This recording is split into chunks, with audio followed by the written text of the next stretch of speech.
Hi, I'm Adam and welcome back to First Man Photography, where today, for the first time in quite a while, this video is not sponsored.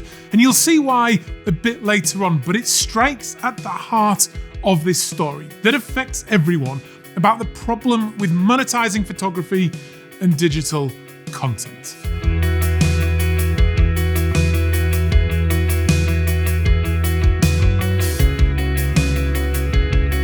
Imagine going to the movies to see a huge film you've been looking forward to for ages. It's that childlike excitement coursing through the veins, the smell of the popcorn, the anticipation, finding your seat, the lights drop, and the film bursts into action. At this moment, what you've probably never asked yourself before is, what are you actually paying for?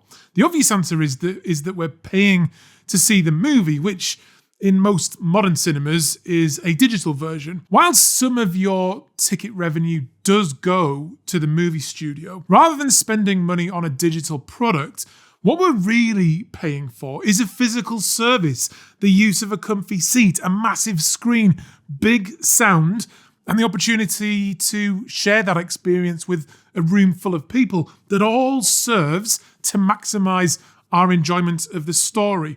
We're also paying to see the movie as soon as possible. If we're willing to wait just a month or so later, we could download the movie on BitTorrent completely for free. Even if we stuck to the legal route, we would first be able to buy the movie on Apple, Google, or Amazon for cheaper than a trip to the cinema.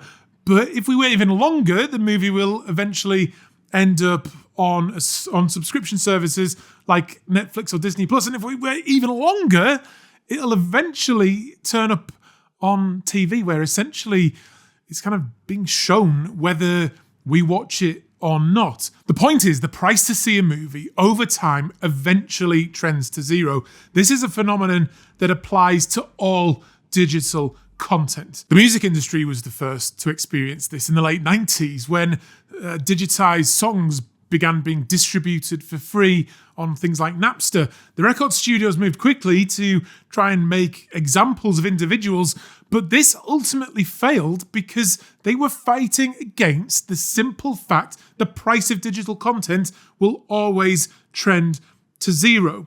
The reason for this is that digital content is simply information, and information always wants to be free. We're human. We like telling stories and sharing interesting things, and naturally, we want to do this for the lowest cost possible. With digital content and the internet, copying and distributing it around is free and easy, so we do it. With music, bands are now making almost no money from digital downloads, and the majority of their revenue comes from providing a physical service. We're going to talk about how this affects photography in a minute, both professionally and as a hobby, but let's set the scene by discussing how digital content has been monetized up to now. And it's a difficult problem to solve because, as any musician, filmmaker, photographer, or YouTuber knows, content is absolutely not free to create. From the hundreds of pounds it costs me to make the weekly landscape vlog to the billions needed to make an action movie, it should be pretty obvious that this money has to come from somewhere. In the mid to late 2000s, social media really took off, didn't it? And despite millions of new people signing up each week, companies like Facebook had a problem of how are they going to generate revenue? The answer very quickly presented itself in the form of advertising. The ad-driven revenue model has been in place from the very early days of radio and has also been long established in the TV world. Ice cold Coca-Cola. There's no waistline worry with Coke, you know. Actually, this individual-sized bottle has no more calories than half a grapefruit. However, since it hit the internet, a phrase has become popular that states, if you are not paying for the product, you are the product. And under the ad-driven revenue model, this is absolutely true. Platforms like Facebook and YouTube sell advertising space to companies based on how many people those ads will reach. There are only so many people in the world though, and between TV shows, sport, movies, Netflix, YouTube, books, podcasts, radio, music, and live events, there has never been greater competition for our attention and the associated ad revenue that comes with it. When we look at the terrible levels of societal division, dreadful discourse, and record levels of mental health problems, much of this can be traced back to the ad-based revenue model. It drives clickbait and outrage and worthless content as creators and media outlets compete for attention in the form of views, clicks, and watch time. In addition, the platforms have also deployed sophisticated algorithms where the main goal of them is to increase engagement to maximize that advertising revenue. As creators and viewers on YouTube, we are all operating within the ad-driven system. You watch the content for free, and then the advertising revenue is shared between me as the creator and YouTube as the platform. The cost to you is your data, privacy, time, and attention to view the ads. It is a fairly simple idea, but by some distance, the main winner in this love triangle is the platform itself. In this video, I detail many of the problems with this arrangement, and it led me to employ the next option for monetizing digital content, the subscription model. In 2019, I launched the Raw Room, a platform I created to host my premium content such as the Landscape Photography Masterclass and other tutorial content that did not appear on YouTube. I followed a very simple idea. The platform hosts some digital content and then you pay to access it. This model is very common in the form of things like Netflix and Spotify, Disney+, Apple TV+, Amazon Prime, Substack, newspapers, and numerous others. The fundamental problem of the subscription model is that it's trying to prevent information from doing what it naturally wants to do. Because of human nature, it wants to be free.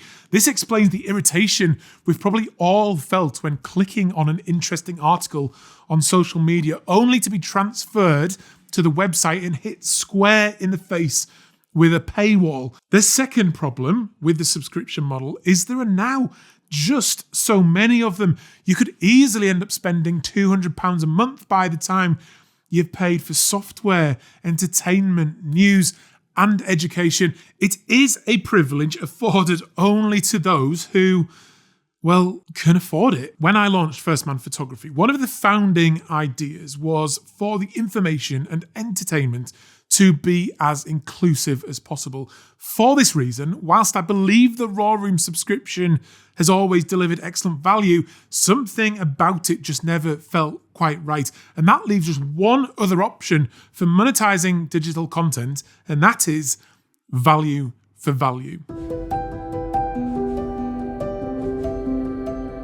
Value for value is a simple idea. Videos, entertainment, and information is provided for free of charge with no ads, no subscriptions, no algorithms, no middlemen, and no subscription-based paywall. If the content's valuable to you, then you're encouraged to then give value back in return. This could be in the form of a regular donation, buying a physical product, or even just giving up a bit of your time to share a video or article. It's a similar idea to Patreon, but that's still just a middleman service, really. So from today, the Raw Room, I'm happy to say, is relaunching under a full value for value system. It's an all-new platform I've created that hosts my Landscape Photography Masterclass, Water Drop Photography Masterclass, Macro Course, many other tutorials, and these videos without the ads and sponsorships. So now you have a choice.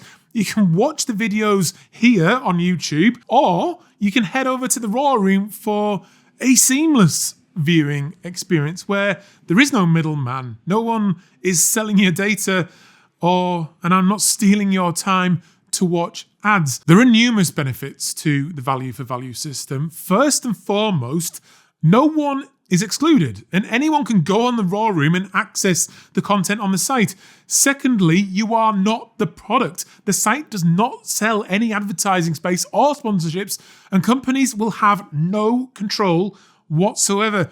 Thirdly, there's no algorithm. The content that I'm creating is created solely for you and not influenced by the needs for views, clicks, or follows. It means clickbait titles aren't necessary and allows me to create ultra niche content that may only appeal to a select number of people. An example of this is ones that are already on there, tutorials on more technical aspects of photography like tethered shooting or how to frame a printed picture. One of the things as well that I'm most excited about is having you become part of the story. By donating, you literally become the producers in the videos where there would normally be a sponsor. I'm going to share some of the frankly amazing and interesting emails and messages I get from you. You can request new content, register an account to comment and bookmark videos, contribute ideas, and really just get involved as much as you want.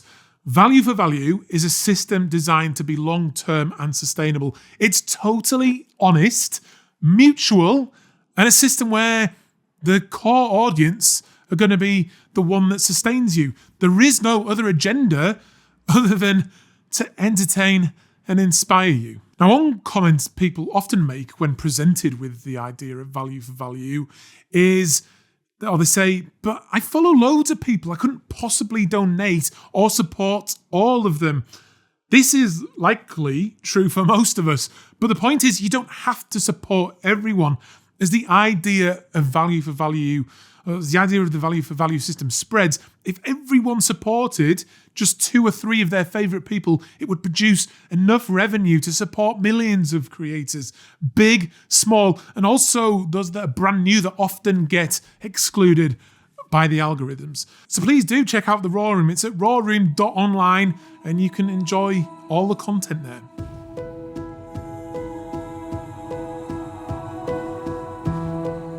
The fact the price of digital content will always trend to zero has not been felt anywhere more keenly than in the photography world. Since the popularity of photography exploded in the early 2000s with the digital revolution, it's always been instantaneous to copy and distribute an image. Despite the best effort of right-click blockers on our portfolio websites, there isn't really anything that can prevent the humble screenshot. If someone wants to copy your image, they can.